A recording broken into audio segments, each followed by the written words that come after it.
Alright guys, so I want to walk you through one of my favorite techniques when it comes to learning something new, and I really use it in the beginning stages of learning.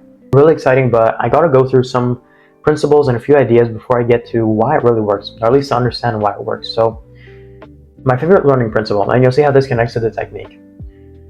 The greatest predictor of how fast you learn something is how much prior knowledge you have in the subject. Knowledge builds on each other. So this principle really is key because oftentimes you think it's like intelligence, all these like genetic factors, which do play some kind of role, but it's interesting. I'll give a link to the paper that when it comes to predicting actual results and how fast in terms of speed of learning, prior knowledge actually outweighs that. So just how much knowledge you have within the field makes it so much easier to learn new stuff because it allows it to hook on. Okay, so that's one of the principles. Now let me actually go to the other one. And this other one took me quite a while to actually get and this is something that like I myself kind of like discovered, but it really does relate to, I guess you could say, the whole prior knowledge principle. So it is based on research, but the answer to this question is one that kind of I came up with, at least as far as I know. So my favorite idea in learning, what makes an idea important? And oftentimes when you think about experts, one of the principles or one of the things that you notice is that they organize their knowledge around important ideas. So this was an important question, no pun intended, for me to answer. And I never really understood what it was. Does it mean that I can use it in a lot of scenarios? Is it because it repeats? What is it? And I really came to this answer. What makes an idea important is how well it helps you understand other ideas. So if I have the idea of a dog and I understand that idea, it helps me understand all the other sub-ideas of different examples of dogs, etc. Because it's an important idea, it helps me understand all these other ones. So how well it helps you understand other ideas is the determining factor of whether or not it's important. Then with that, here's the interesting thing. Pretty much what this technique allows you to do is the following. So here's the thing. Let's say that, as I gave you this example, what if you started with the important ideas first and then branched out versus just starting randomly and trying to connect some things together? Well, your learning is not going to only be more organized, it's going to be exponential. Because of how we've defined important ideas, it's how well it helps you understand other ideas. So by its very nature, it's going to make it easier to understand the other ideas. Whereas if I started with just a regular, not as important idea, that effect wouldn't be as enhanced.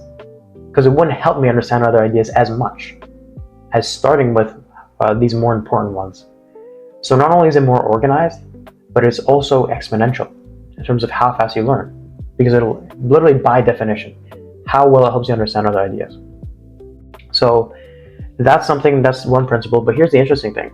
So before I get to the actual technique, so in order to determine which ideas are important, oftentimes we think we need a bunch of prior knowledge, but what's actually required isn't as much as you think. And the way we do this is really chunking by inference. So it's really inferring what the big ideas are. And let me actually go through the process, which is the technique right now for how you can do that. So let's actually get to it. So here it is. So you're reading through some text. You have a filtering system, which I'll go through in a second, which allows you to pick out specific pieces. You process that, and you connect it to what you know. So if it's something that you can understand, it really just means that it was associated to prior knowledge. And then you use these things. Oh, I know what that is. Oh, I know what that is. Based off of these pieces of information that you gather, you start generating an inference or mental schema of what the big important ideas are, just based off of that small prior knowledge. Here's the interesting thing. Some of it might be incorrect, maybe 20-30% or so, but the more information you get, this knowledge schema hypercorrects itself. Here's the interesting thing. In learning, there's something called the hypercorrection effect. We'll look at some more lessons later on about it, but it's really the idea that when you're confident that something is a certain way, and then you find out that it isn't that way, you're more likely to learn something. So if I think, for instance, that the capital of Canada is Toronto, but then I know that it's Ottawa, and I was highly confident that it was Toronto, I actually learn it better than if someone just told me it was Ottawa. So that's the effect coming into place. And there's really no downside of generating this mental schema, because in one case it helps you learn faster, and in the other case you just hypercorrect, which helps you learn better anyways.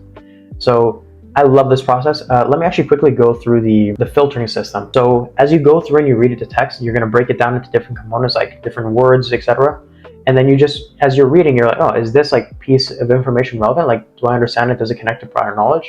And if it doesn't, don't spend too much time, but you can spend a little bit amount of time trying to research it and seeing like, okay, maybe I can like understand it briefly. And based off of this brief understanding, you try and generate an inference of what the important ideas are. And then that makes learning so much faster. So this is why it's my favorite technique. And I would say, like, if there was a technique to learn in this whole self-learners and all of self-learners, this would be, for me, I think, the most important one. Certainly my favorite, and probably like the one that's going to make you learn things faster. All right, because it has so many effects at play that go into it. So again, let's actually go back to it. So you use this filtering system, you ask yourself that question, and as you're going through, you filter using that filtering system, you process information, it activates nodes in your prior knowledge, and then based off of what you already know of that, you generate a mental schema. So let's say that I was about to read a book about endangered species, and I see on the cover, oh, it shows a tiger. Oh, that's something, oh, I know what a tiger is. Maybe tigers are going to be some of the examples. So see how I'm generating an inference of what the book could be? It shows a hunter. Oh, maybe it's talking about how like hunters affect this. And so maybe hunters is like an important idea that I should take into account. And now I have like tigers and hunters as important ideas, and I could find connections between these ideas. So hunters maybe kill tigers. Maybe tigers is just one example, right? So based off of everything I know, I'm already generating a schema by first filtering it. Oh, tiger, into the components of tiger, hunter, etc., processing that information by connecting it to what I know so that I can understand it, and then generating an inference based off of other things that I know related to that. Since I know a bit about maybe tigers or hunters, I could be, oh, it's probably going to talk about XYZ. Right? I know what endangered is, what that means. So like combining these different subcomponents, I generate an inference of what could happen. So tigers, endangered, probably it's going to be about like, about how hunters are causing tigers or different animals to be endangered. Just using the word endangered, looking at the tiger and looking at the hunter. Right? Maybe it's going to talk about different regulations, because I know that when it comes to something like that, the government's not going to want it to happen. So based off of what I know and just looking at the subcomponents and filtering it, I'm connecting it to what I know, and I'm like, oh, okay, filter this out. Oh, but given what I know about that, what could it be? What could be the important ideas in this book? In the case of, the endangered species, right? So it's breaking it down, filtering it, and then generating your inference once you've connected it to prior knowledge, and like, oh, this could be that, it could be that, right? And again, definitely master this strategy. I'll have some like action steps and things that you can do, as well as more examples later on. But again, it is, to me, my favorite learning technique, all right? And I hope you're going to come to appreciate it too, especially when you're learning new things. Okay, but that's going to be it for this lesson. See you in the next ones, guys, all right?